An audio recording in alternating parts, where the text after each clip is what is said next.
अपेक्षेपोटी केलेली कोणतीही कृती असू द्या, ती ज्यानं केलेली आहे आणि ज्यांच्यासाठी केलेली आहे, त्या दोघांच्या मनामध्ये अपेक्षेमुळे धाक निर्माण करणारी असते. या विश्वामध्ये पैसा हा सर्वस्व नाही, परंतु पैशाशिवाय या विश्वातला कोणता व्यवहार चालत नाही. तेव्हा पैसा त्यागणं हा काही सर्वोच्च मार्ग नाही आहे किंवा परिपूर्ण मार्ग नाही आहे. मग याच्यामधला जो काही समन्वय जो आहे, पैशाचा योग्य वापर करणं, पैशाला पैशाच्या ठिकाणी मूल्य देणं आणि इतर घटकांना इतर ठिकाणांच्या जागी त्यांच्या अस्तित्वाच्या जागी महत्त्व देणं, याचा समन्वय साधणं हे या विश्वामध्ये सगळ्यात जास्त महत्त्वाचं आहे. कारण पैशाचा त्याग करणं म्हणजे अर्थशास्त्राचा नियम असा आहे, एका व्यक्तीच्या पैशाचा त्याग किंवा एका व्यक्तीचा खर्च हा दुसऱ्या व्यक्तीचं उत्पन्न असतं. तेव्हा एकानं खर्चच केला नाही तर दुसऱ्याचं उत्पन्न वाढणार नाही. परिणामी असणारी अर्थव्यवस्था चालणार कशी?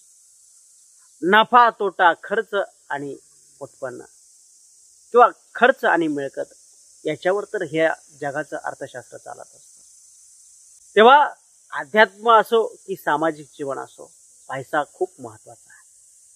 तेव्हा निस्वार्थपणे काम करा, परंतु ते करत असताना ज्या गोष्टीची जागा ज्या ठिकाणी आहे त्या ठिकाणी त्या व्यक्तीला, त्या गोष्टीला, त्या वस्तूला, पैसा असो किंवा तत्वज्ञान असो, त्याला त्याची जागा समजून घ्यायला विसरू नका किंवा समजून द्यायला विसरू नका.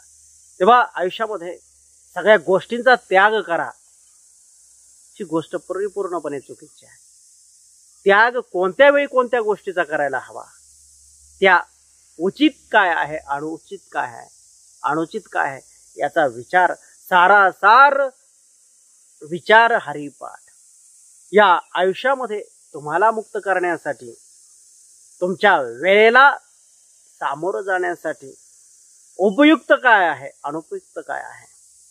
ईश्वर प्राप्तीसाठी पैशांची गरज नसते, परंतु जी काही इतर साधनं आहेत त्यांच्यासाठी पैशांची गरज असते. अर्थानं परिपूर्ण आहात, पैशानं परिपूर्ण समृद्ध जीवन तुमचं आहे. अशा वेळेला पैसा हे तुमचं ध्येय, जेव्हा तुम्ही त्या असणाऱ्या पैशामध्ये समाधान मानता, पैसा ही तुमची गरज बनवून राहत नाही, तुम्ही त्याचे मालक स्वामी आहात. परंतु तुमच्या जीवनाचं जे काही फोकस आहे, ध्येय आहे, तो जर ईश्वरी साधना असेल तर असलेला पैसा हा चुकीचा नाही आहे किंवा त्याचा पूर्णपणे त्याग करणं हे देखील तितकं बरोबर नाही आहे. त्या सर्वोच्च मार्गावर जाण्यासाठी, आपल्याबरोबर इतरांना त्या मार्गाने नेण्यासाठी तर त्या पैशाचा योग्य वापर होत करा असेल तर तो पैसा ईश्वरी साधनेतील मार्गस्थ आहे, वाटाड्या आहे. कारण आज या जगामध्ये पैशांचा त्याग करणं कुणाला शक्य नाही. तुम्ही भगवंताची भक्ती करत आहात, ती मूर्ती घेण्यासाठी सुद्धा पैसा लागतो, मंदिरं बांधण्यासाठी सुद्धा पैसा लागतो, ग्रंथ विकत घेण्यासाठी सुद्धा पैसा लागतो. पैसा जर नसेल आणि ग्रंथोपजीवी आहे, विशेषी लोकी आहे, अर्थार्जन करण्यासाठी तो ग्रंथ आहे, आज तो विकला जातो म्हणून त्याला निर्माण करणारी माणसं आहेत, तर त्याचे काहीच मूल्य जर नसतं, अध्यात्माच्या ठिकाणी त्याचं मूल्य आहे. अनमोल अशी ज्ञानेश्वरी आहे, अनमोल असा गाथा आहे, अनमोल असं संत साहित्य आहे. परंतु त्याची जर विक्रीच झाली नाही तर पुन्हा त्या प्रती कालबाह्य ठरून जातील, त्या दुर्मिळ बनून जातील. परिणामी त्या प्रती शोधायच्या कुठे? तेव्हा या संतांच्या साहित्याचा प्रचार प्रसार प्रत्येक ठिकाणी होत आहे, तो होण्यासाठी पैसा हे साधन सुद्धा खूप महत्वाचं आहे. ते प्रचारकाची भूमिका निभावत आहे. तेव्हा प्रचारक जे असतील त्या प्रचारकांना सुद्धा तो प्रचार करत असताना अनेक साधनांचा अवलंब करावा लागतो. अशा वेळेला त्या साधकानं, त्या प्रचारकानं दिलेला वेळ असतो, त्यानं केलेली साधना असते, परिणामी त्या साधनेचं मूल्य काहीतरी. तेव्हा असा संप्रदायाचा प्रचार प्रसार करण्याच्या कामी तुमचं धन, तुमची संपत्ती जर तुम्ही वापरत असाल तर तो ईश्वरी साधनेसाठी वापरलेला तो पैसा आहे, तो योग्य मार्गाने वापरलेला आहे. तेव्हा सांगण्याचा उद्देश हाच की पैसा वाईट नाही आहे. पैशाचा वापर तुम्ही कोणत्या मार्गाने करत आहात, कशासाठी करत आहात, हे सगळ्यात महत्वाचं आहे. तेव्हा पैशाचा त्याग केला म्हणजे मी काही श्रेष्ठ आहे, मी मोठा आहे असं नाही होत. पैसा ज्याच्याकडे नसतो तो भिकारी असतो, ही व्यावहारिक जगाची मान्यता आहे.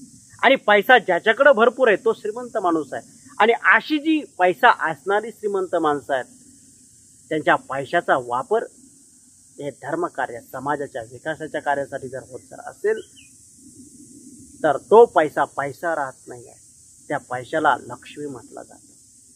तुमच्याकडे असणारी संपत्ती ही जर समाजाच्या हितासाठी जर असेल ना तर ती संपत्ती वंदनीय असते, ती साक्षात माता. तेव्हा काळ बदलत आहे, बदलत्या काळाला जर सामोरं जर जायचं जर असेल तर हे चुकीचं ते बरोबर, हे असं ते तसं असं करण्यापेक्षा कालाय तस्मै नमः काय, बदलत्या काळाबरोबर बदलत जाणं हे सगळ्यात जास्त व्यावहारिक आहे. संप्रदाय टिकला पाहिजे, त्याची प्रगती व्हायला पाहिजे. एकेकाळी कित्येक हजारो वर्षांचा काळ जर इतिहास बघितला तर राजाश्रय प्राप्त झालेला बौद्ध धर्म होता. या भारतभूमीमध्ये आजही उत्खननात जर बघितलं, या भूमीखाली काय प्रत्येक ठिकाणी तथागत गौतम बुद्धांच्या स्तूप असतील, चैत्य विहार असतील, तथागतांच्या मूर्ती असतील, हे सापडतं. या भूमीचा असा कुठलाच भाग नाही त्या ठिकाणी बौद्ध धर्माचा अवशेष नाही आहे, बौद्ध धर्माचा स्तूप नाहीये, त्या स्तूपाची एक वीट नाहीये.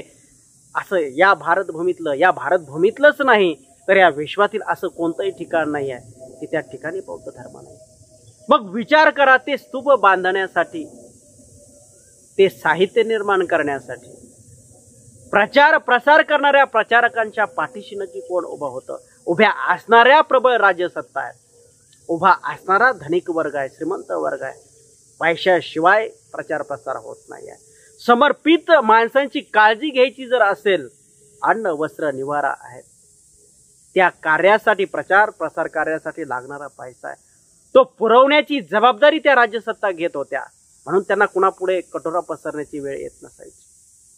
तेव्हा जे प्रचार प्रसारक आहेत त्यांची समाजानं काळजी घेणं महत्वाचं आहे.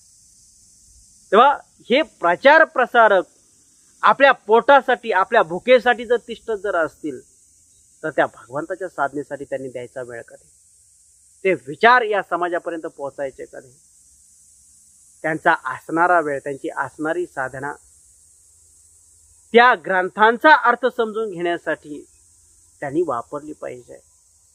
तुमच्याकडून प्राप्त होणारा जर अर्थार्जन, त्याचा लोभ त्यांच्या मनामध्ये निर्माण होत असेल किंवा ते त्याच्या पाठीमागे जर जात असतील तर प्रचार प्रसार यंत्रणा, तो पैसा संपल्यानंतर ती ठप्प होऊ शकते. तेव्हा समर्पित वृत्तीचे जे व्यक्ती आहेत त्यांना सांभाळणार व्यक्तिमत्व, सांभाळण्याची जबाबदारी समाजाने घ्यावी, जेव्हा त्याचा योग्य पद्धतीने वापर होईल. रामकृष्ण आहे.